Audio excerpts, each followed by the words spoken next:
mbokk yi asalaamaaleykum ñu amaat mbégte bu baax seen site la teranga point info ànd ak yéen ci émission gan bi comme ni ñu koy defee ci ay bis yu ne tey ji nag ñu am mbégte ak bànneex bu rëy dalal kii di Boubacar Seye jiite Horizon Sans Frontières moom nag sénégalais yi nekk biti réew seen yëngu-yëngu yitteel ko lool ba mu ne da leen di taxawu ci mim réew di Sénégal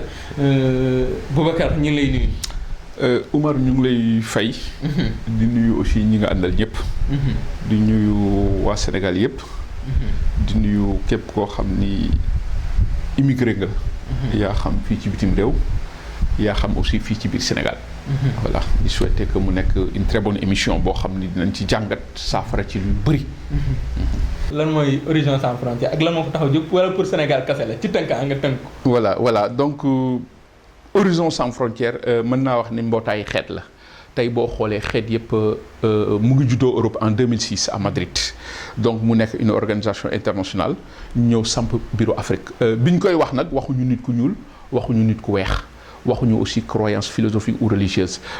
lien de concorde la entre les peuples pour jàmm ci àddina bi ñuy dox mbirum immigration parce que l'immigration moo yore àddina donc man mii maay président bi boo xoolee ñu organisé wu Europe yëpp man mii rek maa si nekk nit ku ñuul ñoom ñëpp ay nit ñu weex lañu donc waxuñu nit ku ñuul waxuñu naar boo xoolee xëy na yéen Sénégal vous m'interpellez sur des questions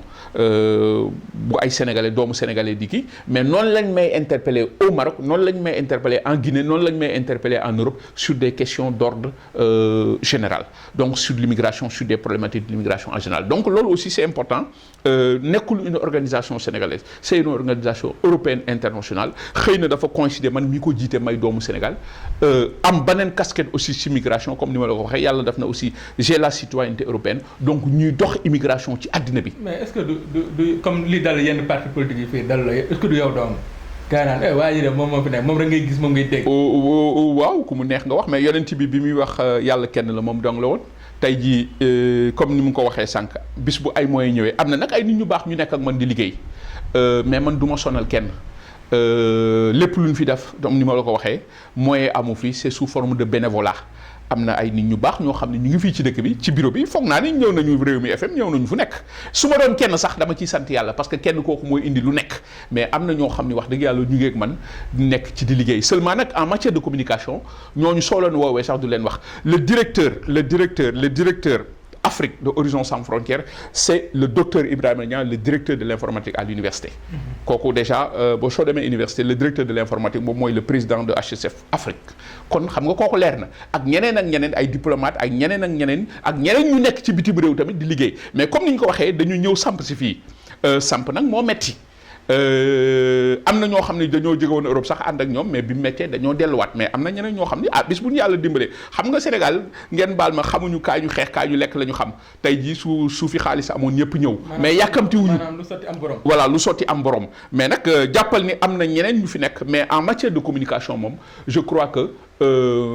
dañ ko organiser ba nga xam ni du ñëpp ñooy dem di wax parce que wax da ngay xam li nga wax donc bëgguñu def erreur boobu j'en profite aussi pour baalu ak àddina bi yëpp Sénégal ak ñëpp xam nga dañu jóg rek pour defar lu baax moo ñu tax a jóg wax nag soo dee wax te ñimewoo ko yaa ngi wut lu neex ni ñun waruñu loolu donc defar moo ñu tax a jóg ak bëgg Sénégal ak bëgg Afrique. jeex na combat bi nga ne. depuis des années. combat bi on a l'impression que seddul. absolument seddul mën nga ñu expliquer lan nga ci dund ci moment yi loo xam ne ci ay pression wala loo xam ne dafa tegu sa kaw dem na sax ba loo xam ne kumpa la waroon doon ci ñenn ñi ko ci xajalul war cee xaj maanaam muy sa compte Facebook ak yooyu. am na yu ci xew mën nga ñu expliquer genre pression yi nga jot ak lan moo waral pression yi. waaw à l'instant même maa ngi koy dund léegi fi ma toog ak yéen mu nekk betteel aussi ci man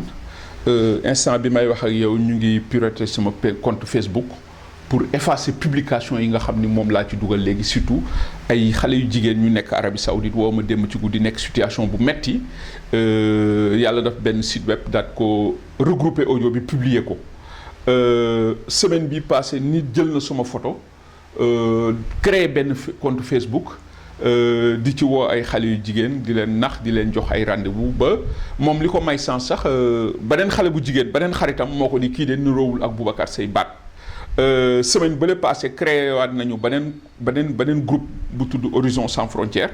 di ci défendre ay idées yoo xam ni ñun du ci loolu la ñuy dox. Parce que politique wuñu nous sommes équidistants des groupes de pression les lobbying la grande finance ñun yooyu yëpp dugguñu ci ay immigré la ñu jóg jël nos responsabilités dans ce dossier migratoire di ko dox ci àddina ñun loolu la ñuy dox ci fii Sénégal loolu la ñuy dox ci àddina dañu wax immigration sans distinction de race de couleur de nationalité organisation bi juddoo Europe en 2006 alors ñu ñëw fii installer un bureau africain pour relancer le débat sur une meilleure gestion des flux migratoires nga xam ni tey dafa nekk un problème ci àddina waaw xëy na la may wax du arranger nguur gi fi nekk parce que mais man je ne crois pas que dama wax lu ay dama ni de ñun de sonn nañ ñu gën a taxaw ñu ngi rey ay doomu sénégalais day sax loolu moo gën a pousser sama relancer Horizon Sans Frontières parce que man dëkkuma fi dama fi ñëw pour lii nit a ma fekk un jour sama bureau rek ni ma yow de Boubacar fekk na ñu ngi rey ay nit Italie ñu mën a yow de mënatoo noppi li tax xaw ma ko li tax mu wax ma tamit xaw ma ko man aussi. mais lan la envoyé si sa Facebook bi. non non ñoom ñu war ko pirater dindi photo yàlla. waaw parce que xam nga yàlla dafa def dans ce combat là gis nga le cas Mbaye Diop yàlla dafa def loolu nag yàlla mbiru yàlla la lii may def nii bis bu nekk tey rek maa ngi sama 4e mën naa wax ni lekkaguma dara. su boobu léegi journalistes ñu ngi fii kii autant yéen ay journalistes africains yéen a ngi fay jaabante autant ay journalistes européens ñu ngi fiy jaabante donc je pose un débat international xëy na nag la may wax man comme waxuma pour neex nit comme waxuma parce que damay wër dara parce que je crois que kuy wër dara man ci casquette yi ma am dans l'immigration je suis citoyen européen sama propre profession rek mënuma permettre ma chômer fenn ci àddina kon kuy wër dara du ñëw fii Afrique la may dox dama foog ni fii laa ko mën a doxee ay nit xale yaa ngi dee ci géej gi jigéen ñi ñu ngi leen di toroxal ak yeneen ñu ngi assassiné doomu sénégalais ak ñeneen bitim réew débat boobu c'est un débat très sensible soo ko dee wax ba nit ñi di ñëw ci yow tu déranges man nag je ne savais pas que li may wax ni Sénégal dinañ ma ci xotal mais nous avons pris des dispositions àddina bi yëpp ñu ngi ñuy suivre menace taxuma arrêté intimidation taxuma arrêté du ma xas du ma saaga politiquement ku ma saaga baal naa la. mais xale yu nekk Arabie Saoudite doon ay jigéen ci li la yónnee li ñuy dund lan la mën ngeen ci mosal tout peut-être mënoo wax lépp mais mën ngeen ci. waaw mu ngi sax mu ngi en ligne du loo xam ni kenn dina wax dañ ko inventé dañ ma woo fii ñoom ñetti fan a ngi nii di ma woo ak ñeneen ñoo xam ni ñëw nañu sonn nañ trop maanaam njaam lañu dañ leen jaay jaam. ni ñu fexe ba génn Sénégal tamit wax nañ ko ci vidéo bi parce que da ngay neexalaate donc il y a un réseau qui est là qu'il faut démanteler avec des complices. dañ leen di liggéeyloo sans jàmm li ci gën a metti mooy dañ leen di fëgg bu guddee ni dañ leen di tëddee soo waxee ñu rey la loolu yëpp mu ngi ci audio bi léegi Sénégal publié na ko nga baal ma bu fekkee publicité la mais je crois que suñu eggee ci wax rek yooyu yëpp dañ koy teg de côté ñu liggéey yooyu ñoom yooyu la ñuy vivre di ñaan ndimbal ñu jël si leen te képp ku dee da ngay demati Arabie Saoudite nañu fexe ba téye la parce que xamoo li ngay fekk ñooñu kon ay doomu aadama la yu nekk ci ay difficultés il faut que ñu jàppale leen gis nga le cas Mbaye Diop confusion bi am état xamul état du communiquer kenn xamul Mbaye Diop mu ngi dund wala dundul tey lenn la ñu laaj l'état du Sénégal mu leeral lañu le cas Mbaye Diop mu ngi dund wala dundul c'est tout ce qu'on demande maintenant en posant un tel débat ñu ngi lay menacer man foogoon naa danañ ma xeex wala danañ ma saaga fu nekk sudul Sénégal mais du tax ci dëkk bi laa dëkk xam nañ fa ma nekk nañ ma fekk. il faut que mu de diplomatie aussi dafa laaj tekk am na ñoo xam ne ci suuf la nga koy def mais yow dafa mel ne. loolu li ci suuf ñoom loolu waxu olof la yow da koy génnee. loolu waxu olof la loolu waxu africain la. dans les grandes diplomaties dans les grands pays comment on appelle démocratiques un État ça communique ça fait partie des missions régaliennes tey jii dafay am des points de presse des communications gis nga su dara amee. Bill Clinton dégg naa Bill Clinton Barack Obama dafay ñëw wax François Hollande génn wax li am mu wax ko parce que loolu parce que am na loo xam ne kenn mënatu ko foowee ci àddina bi fii on ne communique pas on ne fait pas de bilan da ngay def lu la neex on gouverne avec qui kenn du wax loolu du dëggu di yoon dans le cas Mbaye Diop le peuple c'est devenu une demande sociale mënuma la wax ñaata doomu aadama laay jot par jour ay coup de fil ñu may laaj fu ñu ci toll. moi je ne suis pas l'État du Sénégal kon tey l'État a créé. benn confusion dans l'esprit des gens ba nga xam ni tey nit ñaa ngi naan bis bu nekk ñu dégg des déclarations contradictoires te xamuñu léegi lan lañ bëgg ñu leeral lañu Mbaye mu ngi dund ou pas. Mbaye dafa def c'est-à-dire que ñu jël émotion yi teg fële rek. mais wax ne fay quoi dik ci fay. très bien dafa def est-ce que ni nga koy xeexale tam warul ànd comme yow ni nga koy. waxee rek maanaam mu ànd ak benn diplomatie ñaan c'est-à-dire ku ñu ñaan. dafa mais est-ce que dafa war a doon loo xam ne dañu war a xëccoo. voilà c'est très bien ce que vous dites c'est très important. Mbayang dafa tooñ. amul dara loo xam ni wane na ko y a aucune enquête. dañ ne dafa may ma tuuti rek ci loolu laa jëm. amul benn enquête bu taxaw tey wax ni Mbayang liñ ko ji moom moo ko def parce que bakken tuuru na bakken rot na. nous le regrettons vivement le droit à la vie est sacré. Oui. Mais tey y a aucune enquête bakken rot na ci lan nu mu tëddee. légitime défense la homicide involontaire la kenn xamul parce que xel mënul nangu nga nekk ci kër di liggéey di yaakaar kooku fay la nga koy rey loolu kon erreur jiiñ Mbayang mooy erreur donc nañu utiliser le conditionnel beneen bi ñun dañu sukkuraam déedéet ñun ñaan nañu de dañu ne comme nous sommes en situation de dominer parce que en matière de migration la souveraineté appartient au pays d'accueil kon ñun dañu sukk ñaan keroog bi fii ministre saoudien bi di ñëw RFM dañ ma woo ci guddi gi nu ma suba dañ la jël si suba si la ma wax c'est très simple Sénégal yëpp la umma islamique ñu ngi sukk ñaan pour ñu jéggal Mbayang kon kooku ñaan la ci âge bi tamit wax naa ko nee naa tey wax naa ko léegi si télévision bi nee naa Mbayang su ñëpp àndoon commission bi nekk à la Mecque mu profiter du fait que tey toute la umma islamique mu ñu ngi Arabie Saoudite ñu yónnee une délégation auprès de la famille victime bi sukk ñaan je crois que vu les relations multidimensionnelles multiformes yi nga xam ni Arabie Saoudite am na ko ak Sénégal je crois que kon Mbayang dina ànd ak ñoom kon sukk ñaan am na parce que nous sommes en situation de dominer il faut que comprendre loolu en matière de migration la souveraineté appartient au pays d'accueil mooy daf lu la neex loolu mooy dal Mbayang mën na dal keneen ak keneen koo xam ni tey ñu ngi nekk en maille qui ont maille à partir avec la justice dans les pays d'accueil de façon très injuste am na ñoo xam ñu ngi ci prison yi liñ leen jiiñ def ni ko leneen mais doo am fenn foo ko jaay parce que la souveraineté appartient au pays d'accueil kon ñun ñoo njëkk a ñaan paradoxe bi am ci lu doy waar man loolu dama ko tuddee paradoxe ci sama xel mu gàtt mooy Sénégal réew la mun respecté ci àddina ba sa Nations Unies day jël baat réew loo xam ne am na gëdd mais ay doomam ya nekk bi ci réew da leen di faat yenn saa yi mu naax saa yi yenn saa yi ñu yëg leen ci dundun woo xam ne seen réew la waroon taxaw politique bi moo des ci affaires étrangères pourtant am na direction bu yor wàllu woowu lan moo des ba mënuñu matal taxawaay bi jëm ci sénégalais nekk biti Sénégal dafa musul am politique migratoire dañuy fàtte politique migratoire ak sénégalais de l'extérieur boo xoolee dafa am sénégalais de l'extérieur ñoom la ñu wax bañ nañu ko sax ministère boobu la ñu wax kan mooy sénégalais de l'extérieur tey mooy ki nekk Espagne ki nekk Italie ki nekk États-Unis boo xoolee ñi yore dossier bi seen génn yëpp foofu la ëppee donc dañu jëlul la migration dans sa diversité sa complexité et sa transversalité le Sénégal ñun nous parlons de migration internationale qui charrie problème yëpp tey kon le Sénégalais bi nekk Arabie Saoudite le Sénégalais bi nekk Gabon le Sénégalais bi nekk dans le désert jëluñu ko en charge dans ce dossier là loolu moo indi les failles structurelles bi am dans ce dossier migratoire là loolu nag li tax ñu def ko Sénégalais bi leen rek lañ ko soxla comme grenier politique puisque foofu moo ëpp solde migratoire alors tey loolu moo tax tey su problème amee ñoom ñu dem foofu pour def seen politique pour ñooñu voter leen mais loolu mooy faille structurelle bi nga xam ne ñun moom la ñu noté dans ce dossier là loolu moo tax ñu ne tey gouvernement bi dafa war a changer de paradigme changer de vision ñu teg beneen stratégie tey pour gën a suqali il faudrait une nouvelle gestion des politiques migratoires dans ce pays là ñun dañu wax ni xam nga tey benn dossier bi ñu ngi ko jox la diplomatie sénégalaise gis nga ils ont failli ndaw si wax na ko solo wooyu duñ la wuyu kon tey il faudrait un ministère autonome ou bien une agence reliée directement à la présidence qui va prendre la migration xam nga migration dafa transversale tey jii xam nga boo xoolee on parle de pandémie on parle de gestion des pandémies des sida et Ebola, c'est une mauvaise circulation et c'est une mauvaise gestion de la circulation transfert. Il y a toute une économie souterraine qui charrie le trafic d'êtres humains, mooy li ñuy wax nii, le trafic d'armes, le trafic de drogue, les pandémies, l'insécurité alimentaire yooyu yëpp dafa tënku ci ñaata yoon ngay dégg jàpp nañu ay tonnes yi yàpp bu yàqu ñaata yoon ngay dégg trafic de drogue ñaata yoon ngay dégg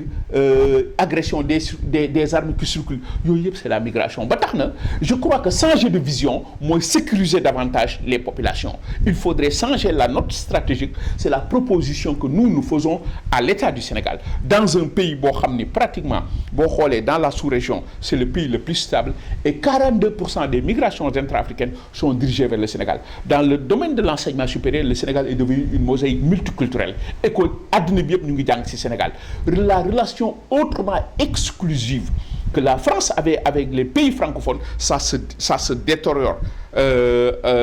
en faveur du Sénégal. L'UNESCO avait estimé les flux estudiantins à 1,3 million. Et ce chiffre augmente 7% chaque année. Le Sénégal en profite. Kon tey suñu organiser la migration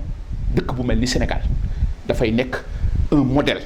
dafay nekk yokkute dafay def du Sénégal un campus d'excellence en matière d'immigration internationale. état bi teg waxoon nañu diaspora 15e région wax nañu ten ay député diaspora war a ñëw na nga gisee genre politique boobu. man ci ñi njëkk wax ni. il faudrait xam nga tey le cas Mbaye ngi fi ak ñeneen ak ñeneen. amul benn commission au niveau de l'Assemblée nationale qui parle de cela kon man dépassé naa. waxatuma man affaire u diaspora député dama wax ni au-delà des députés Sénégal dafa war a une assemblée dafa war a ne benn commission chargée des questions migratoires kon dafa war a am ay députés et au-delà même des députés une commission parlementaire parce que mën nga am député te doo am commission parlementaire muy saytu problème doomu sénégalais yi nga xam ne ñoo nekk bitim réew donc loolu mooy première faille structurelle le fait que tey ñu ne sénégalais yi dañ leen di jox ay députés cette décision ne devrait pas être pendue à un référendum xam nga li tax tey sénégalais yi war nañu am place dans secteur yëpp fii ci biir Sénégal les Sénégalais de l'extérieur sans pour autant ñu teg ko ci référendum c'était une façon juste de dire aux Sénégalais votez pour le oui si vous votez pour le oui mais maintenant ñun suñu affaire dafay baax si ñoom parce que su noo amoon il y aura un problème de légitimité. da nga jàppoon ni daal. waaw mais jàppee comme grenier politique mais c'est loolu tactique politique c'était des enjeux c'était un enjeu électoral très important pour le gouvernement parce que si le non l'emportait ils allaient perdre leur légitimité donc on a utilisé la diaspora man mii ci ñu wax ni j'ai demandé à ce que l'on vote non parce que tey jii implication de la diaspora on ne doit pas soumettre ça à une décision référendaire loolu erreur la preuve en est que gis nga dañ ko def ba nga xam ne léegi gagné nañu ils ont fait parler d'autres personnes qui ont dit que mais yokk député yi pour lan. mais Boubacar loolu day tax moo wax loo xam ne da la concerné yow directement est-ce que du yow le fait que nga ñàkk a jubóog état bi taxul état bi am lu muy xañ sénégalais nekk biti réew ne serait-ce que pour bañ a répondre ci li nga bëgg parce que yow da ngay jël le contre-pied de l'État à chaque fois. mais te yow li ngay xeex nu mu nombalee boo leen àndoon di ko xeex. l'objection de conscience est un droit humain bu fekkee noonu nga gisee am ñu gisee noonu man de d'accord ma damay xeex état. mais da nga déggul ak ñoom. waaw non waaw parce que dafa am yoo xam ne xajuma ci waaw dafa am waaw parce que on a compris mais loolu diaspora bi yëpp d'accord nañ ci. loolu ki nga xam ni dafay jóg pour wut mooy man su ma ñëwoon di wax loo diaspora bi wote leen wi boobaa naa fekk laay ñàkk parce que ñëwuma fii xam nga ku may wër man la may def sama bopp laa koy defal. sama bopp laa njëkk a défendre en tant que migrant ça serait malhonnête que ma ñëw parce que man yaakaar naa un poste je demande à ce que l'on vote oui pour recevoir un poste loolu ça serait malhonnête c'est contraire à mon éthique man état su ko neexee mu noonu ma mais am na ñeneen ñu may déglu yeneen état yoo xam ne tey ñu ngi fexe ma toogal seen dëkk wala seen i buur kon tey ji may ma tuddi non je n'ai aucun problème xam nga li tax état mën na ma def noonu mais man du ma d'accord noonu ak état mais ci biir état bi kaay ma wax la tamit de ci biir régime bi am na ay nit ñu baax ñoo xam ne suñu gisee dëgg dañ koy wax am na ñoo xam ne nag seen bopp moo leen fi tax do il faut faire attention il y a des gens très honnêtes dans ce régime là j'ai été reçu par ay nit ñu baax ñoo xam ni intérêt Macky Sall mais yàqkat yi ñu ëpp man nag doxuma ci luy neex kenn parce que je ne cherche rien parce que su dee poste am naa ko mooy horizon sans frontière bi yàlla def na maa ko xeex ba egg fii sans dërëm nag par conviction la ñu demee xam nga ñun li ñuy dox ci lan lañ ko teg dëgg waruma pour wut la neex waruma pour wut lu neex ma sàmba xam nga lu may wër yàlla et c'est ça la différence donc ñëwuma fii parce que je cherche à plaire parce que su ma ko bëggoon je l'aurais du ma dof xam naa la may wax beneen bi su ma doon politique j'aurais le courage parce que sëy laa sant man du ma topp ci ginnaaw kenn fii mën nga xaar un jour nga politique non non non du ma ko def. xam nga pour sénégalais nekk bi non je ferai la politique xam nga dama bëri casquette. tey jii yàlla dafa def loolu ci dans le monde de la migration. beneen bi moom mooy dugg ci géopolitique. waaw ci loolu lay tontu xam nga la migration dafa pose des problématiques de paix, de sécurité, d'intégrité humaine. tey jii ñu nekk dans un contexte géopolitique très tendu xam nga man fu may politique Europe c'est que damay samp horizon sans frontière bëgg mu taxaw sampa metti mais suma parti maa ngi koy liggéey je suis citoyen européen xam nga fu ma bëgg a xeex fa nga xam ni fa la loi yi di jóge pour bañ a ay les bandits là ñi nga xam ne ay Nicolas Sarkozy les partis populistes là ñooñu lañu parce que su lawee musiba am lu mel ni ay Donald Trump man loolu lay xeex. parce que on a besoin d'une culture de la paix mais ñëwuma Sénégal pour duma gis nga su ma doon politique fii xoolal xam nga maa ngi fi bëgg a yàgg. avril 2012 lañ fi ñëw. kon tey xam nga nit ñi kenn mënu leen nax je crois que si foo fi gisoon naxaate doo ànd ak sa groupe ngeen ñëw ci dëgg la ñuy dox. suba ba léegi nga samp parti politique. non déggoo ma non je ne le ferai pas gis nga su ma ko bëggoon def naa ko man j'ai le courage de mes convictions parce que xam nga man kenn rek laa ragal kenn rek laa yaakaar kenn rek laa wóolu mooy yàlla gis nga su ma bëggoon samp parti. moi je m'appelle Boubacar Seye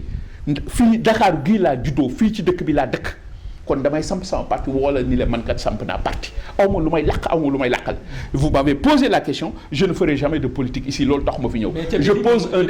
wax naa ko leer na nee naa ko Europe en Europe je suis citoyen européen dama wax ni dans l'immigration dama bëri casquette je suis africain je suis citoyen européen Europe su li gis nga lii su demee ba taxaw na ma ko bëggee. le bureau africain taxaw ba nga ko dëgg maa ngi liggéey suma parti européen pour siéger au niveau de l'Union européenne foofu la xeex bi gën a yaatoo pour mën a aar wàllu. mais tey dañoo gis ay nit yu bees boo dee France Le Pen ñu ngi fa ñu ngi gis Donald Trump gars yi commencé tiit. lan la genre waaw mais dafa jar a tiit parce que ñooñu ay yeekatu fitna lañu. alors quand on voit Donald Trump qui parle de profilage des musulmans. jàpp nit ñu ñuul yi di leen nekk lu ne jàpp l'islam daf ko problème nga dem en Europe les partis populistes là ñuy accuser l'islam parce une laïcité juridico-politique tout en sachant que tey l'islam c'est la deuxième religion mën naa wax ni sax mooy religion bi nga ëpp doole Europe. mais dama am benn problème mooy comme Trump kon moom bu fal woon tey ci élection jëm jéey la ci. fitna pour addina bi yëpp pour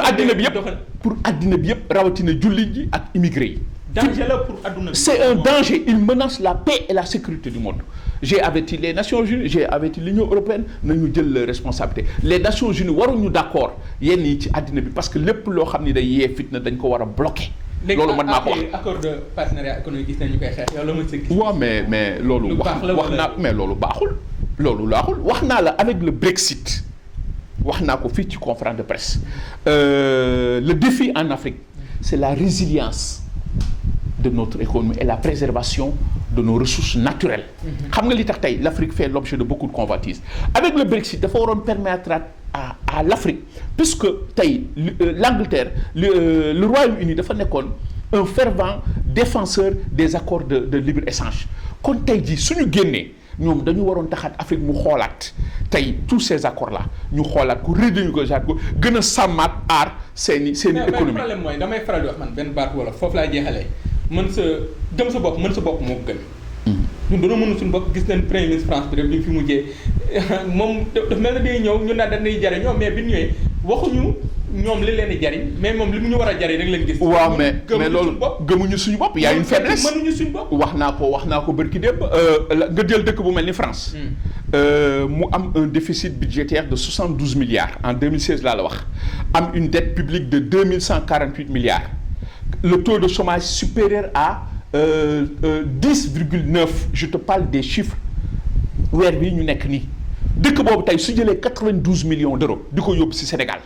kon am na lu tax lan moo ko tax a jóg mais nos ressources naturelles c'est une forme de corruption déguisée la France a toujours réglé ses problèmes en Afrique ils ont créé des problèmes wax naa leen ko daf leen nag wax naa les pays africains avec la sortie du Royaume-Uni la France va se repositionner et la France va dévier l'aide européenne vers ses intérêts géopolitiques et géostratégiques en Afrique. Le Sénégal est un point stratégique. Il faut que ñu xeex soxlawuñu France xam nga lu ñu soxla ci dëkk bi liggéey gëm suñu bopp jàppale ndaw yi liggéey freiner ces risques de propagation à l'immigration clandestine qui est en train d'envahir tout le Sénégal. Mettre l'accent sur la formation et la création d'emplois. Jël une grande partie du PIB de ce pays-là investir ko dans la recherche moo yore réew. Parler de l'économie numérique. le débat doit être économique, mais pas ce que je suis en train de voir ici. C'est un débat politico-politicien. Mais tout ce qui est politique, tout ce qui est politique.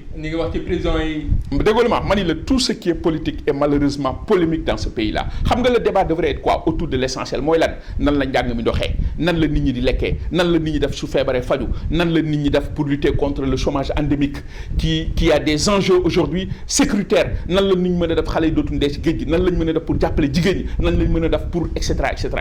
Loolu la ñu mën a def. Qu'est-ce que le débat aujourd'hui? C'est la préservation de nos ressources naturelles, la résilience de notre économie, la répartition équitable de nos richesses pour lutter contre l'extrême pauvreté et la paupérisation. Mais Boubacar Seye léegi une question ah. balaa ñuy jeexal. waaw mooy kan moo nekk sa ginnaaw ak foo jëlee xaalis. kenn nekkul sama ginnaaw ku dul yàlla ku dul yonent. non yàlla moo nekk ci ginnaaw. waaw d'accord xaalis moom amu fi. Horizon sans frontières dama lay wax man du ma waxantu. Les preuves sont là. Je parle de conviction personnelle kenn fayu ma xam nga kuy liggéeyal sa bopp.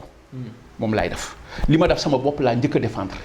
J'ai pris ma mallette sama sac destination Afrique kenn xaw ma may ñëw di xeex 1000 francs gagné wu ma ko Sénégal kenn mësuñoo financé ñu ngi wër nag parce que ñu ngi ciy ñaan kattan pour gën a taxaw mais lépp luñ ci am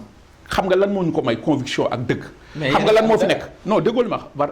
je le juge sur le Saint-Coran non wallahi azim non déggoo ma la déggoo li ma wax les comptes de Horizon sans frontières yi ma ubbi woon Sénégal sax dañ ko mujj tëj parce que dañ may woo di ma laaj nañ ci dugal xaalis parce que Afrique ONG moo tax gisoo je refuse le terme ONG dee ma wax rek Horizon sans frontières dañ may woo foog ni dinaa ci dugal alal mënuma inventé alal dugg ci nos comptes en Europe kenn du la woon ni la dugalal xaalis suñu compte muy fii muy Europe benn amu ci xaalis mais maa ngi wër pour gën a taxaw su ma amoon xaalis doo ma fekk ci cadre bi yeneen ONG yi ñu ngi leen di jàppale. non man dugguma ci yooyu c'est-à-dire que dama la wax ni wala gars yi da lay defal da la am da am yu sàkk déedéet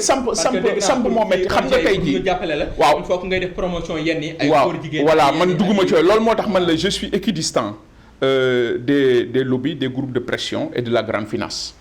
man doxuma ci yooyu te yàkkamtiwuma nank ngay def waaw lu nekk gis naa ko lu nekk dañ naa ko mais la may dox laa dul salteel xam nga li tax àddina daf ma ko fi jar waaw mais xam nga yii soo ko dee def di nga gis ay proposition argent mais doo xam xaalis boobu fu muy jógee donc man yooyu yëpp dund naa ko fi. tegal la ay conditionnalité. non pas conditionnel sax mais da ngay def attention parce que su nit ñëwee ni la man de dama bëgg tey jii antenne Sénégal bi par exemple nga jox ñu ko ma diriger ko ñu nag suñu groupe nag soo bëggee mën nañ la tegal 15 millions wala dara par weer comme budget de fonctionnement su ma ko d'accordé tey 15 millions yi ba fekk si mais xaalis boobu fu muy jógee yàkkamtiwu ma parce que dañ lay xaar nga liggéey ba nga pare nga jox xaalis boobu fu muy jógee ak yeneen yoo xam ni bon man dugguma ci yooyu yàkkamtiwu ma tamit xam nga dama bëgg tey ëllëg lépp lu Horizon sans frontières di am bokk ko ak nit ñi jàppale nit ñi bëgguma tey ëllëg ma am dara ci li ñu may def nii nga di càmbay àddina jaraluma ko waruma poste waruma leen xam nga lu may wër yàlla c'est la conviction personnelle nous ne gagnons pas un franc dans ce pays là te taxul ñu arrêté te duñu mus a arrêté combat bi dañ ko def sacerdoce gëm-gëm la gëm-gëm nag yàlla moo koy def ci xol dañuy ñaan yàlla saxal gëm boobu ba pare que nos pas soient guidés par l'éthique de conviction et l'éthique de responsabilité leneen lu ma la waxuma la dëgg. merci mu doonoon Boubacar Seye ñu am mbégte bu baax tey moom jël temps bu bari ak Boubacar Seye mais waxtaan wee ko laajoon moom moo jiite Horizon sans frontières doonoon sunu gan ci émission gan bi ci la teranga.info ñu koy gërëm baax am mbégte nag ci disponibilité bi ak combat bi mu ne liñ mën a retenir rek ci taxawaayam. mooy combat bi day continuer ba Europe mën nañ xaar un jour mu créer parti politique ngir jàkkaarloo ñii di boddi ci Europe ñii di boddi ak di xeebaate ci àddina moom àndul ak ñoon dafa gis ni ñëpp a yam kon yaatu dafa war a am kon ñu gërëm Jean ak Vincent ñu ma doon jàppale Omar Bun Khattab Gueye doon àddu ci la teranga.info